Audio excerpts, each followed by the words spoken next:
I feel so melancholy today. I'm deep in thought. Hey you guys, welcome back to She's So Dramatic. On this channel, we do focus on theater art, book reviews, and lifestyle. So if that seems like something you'd be interested in, please consider subscribing and joining the family. On today's video, I am so heavy in thought right now. I'm deep in thought. I have so much on my mind, but I did want to come on and just kind of talk about my review of TaNehisi Coates' The Water Dancer. We recently had a virtual book club discussion for my home theater, and so I got to hear a lot of different perspectives about the book, and it just prompted me. I had said previously on another video that I wanted to do a book review on this channel, so that prompted me to go ahead and get the review done while the material was fresh on my mind. So one of the things that I really appreciate about Ta-Nehisi Coates' writing is how lyrical and poetic it is. For this to be his first novel, I thought he did a phenomenal job with the rhythm of how he told his story. As you know, Ta-Nehisi Coates is more known for his nonfiction works like We Were 8 Years in Power and Between the World and Me, and then he also was an editor for The Atlantic for a number of years, I believe. So his nonfiction works, his editorials, his essays is what really got him on the map, and more recently his case for reparations. So like I said, this is his first novel, and it was a chunk. The book itself, let's see how many pages it is, because it was a long read. It's 403 pages, and depending on the action of the story, 403 pages could fly by. There were just parts of the story that were very, very wordy for me, and it just kind of slowed the action down and slowed the momentum down so much that it made it a little hard to get through at times. But I am glad that I finished it. I'm glad that I read the entire book. The story reminded me, and his style of writing reminded me of this movement lately around narrative, and I shared this with my theater family. This movement around narrative and whose story gets told, and also who gets to tell it. So the main character of this story, his name is Hiram.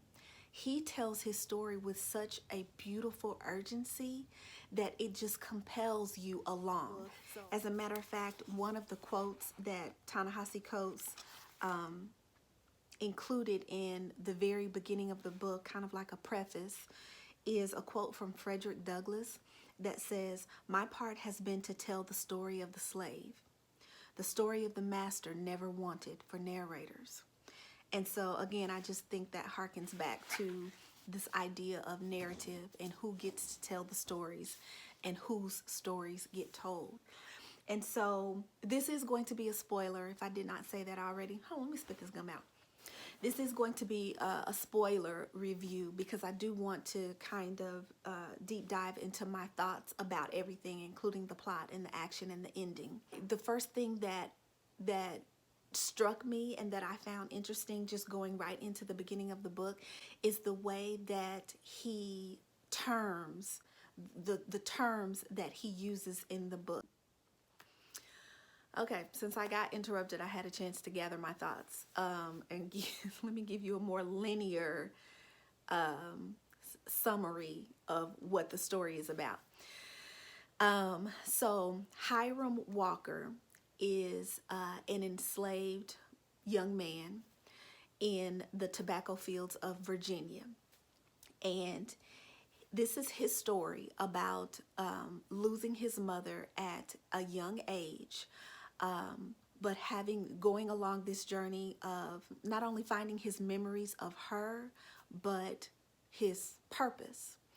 And so on in his community, in his enslaved community, he is known as having these really, really special skills and a power really for memory.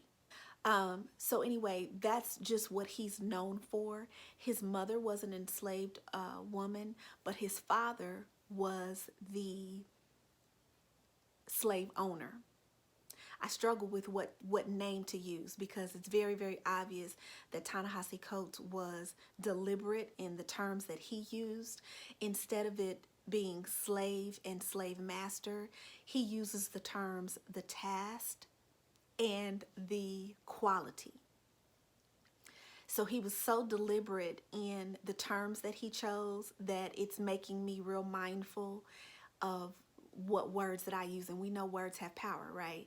So he lost all ties to his mother when she was sold off of the plantation.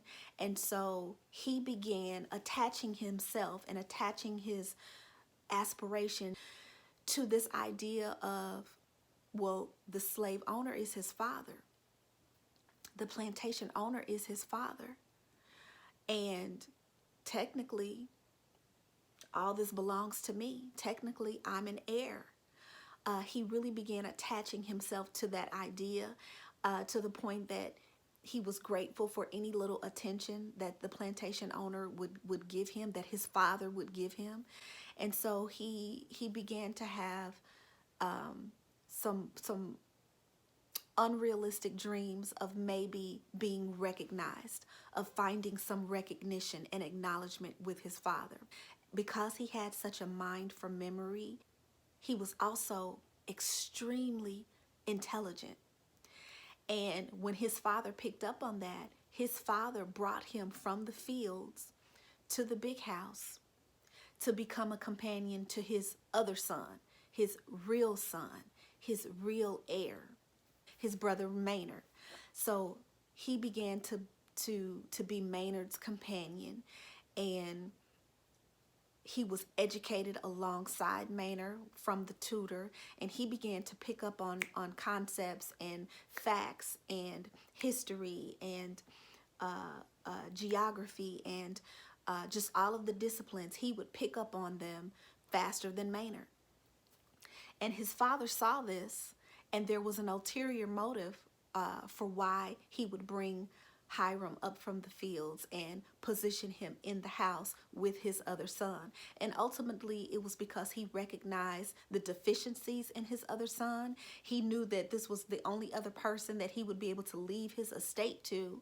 But then he also knew that this person was not capable of running the estate.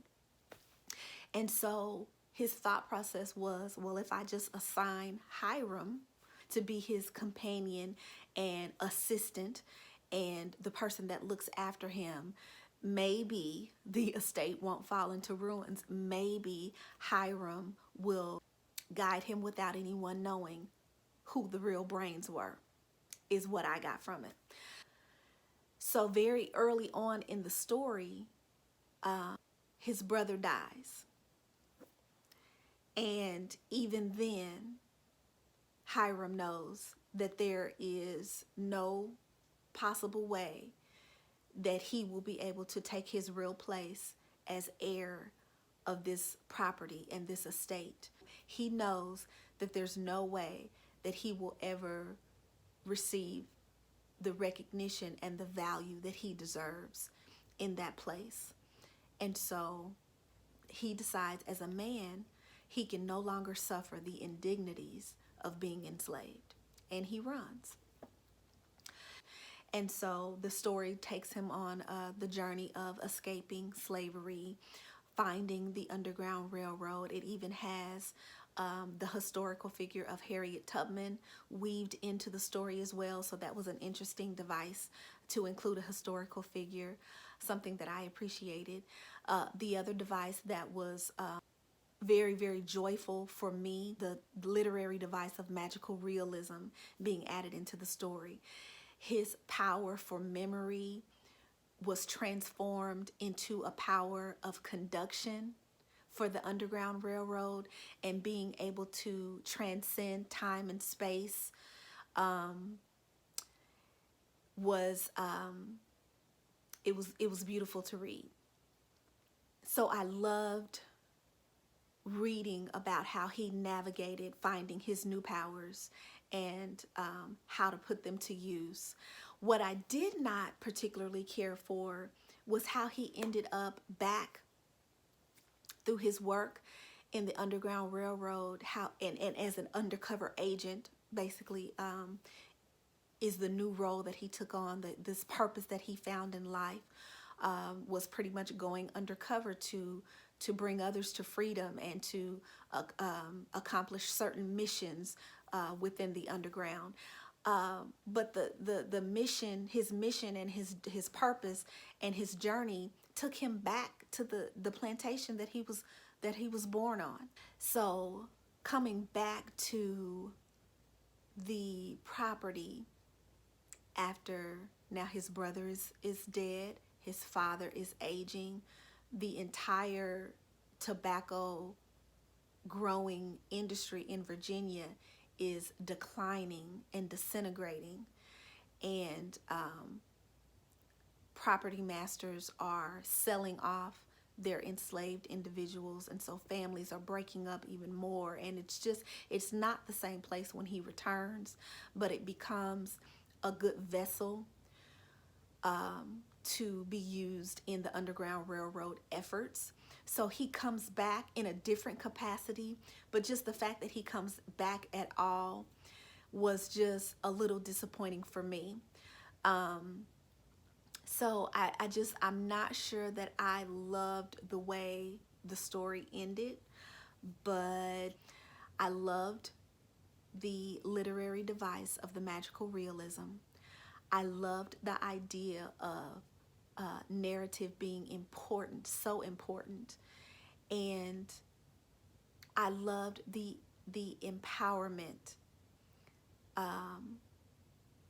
that I felt when he was able to harness his gift of memory and find a purpose for using it. So that's my review. I definitely would be inclined to read more novels from Ta-Nehisi Coates. Like I said, I think he's a fabulous writer that has a rhythm and a poetry. And even on our in our discussion, our virtual book club discussion, someone compared him to Toni Morrison. It was so lyrical to me that it reminded me of Daniel Black, which is another one of my favorite authors.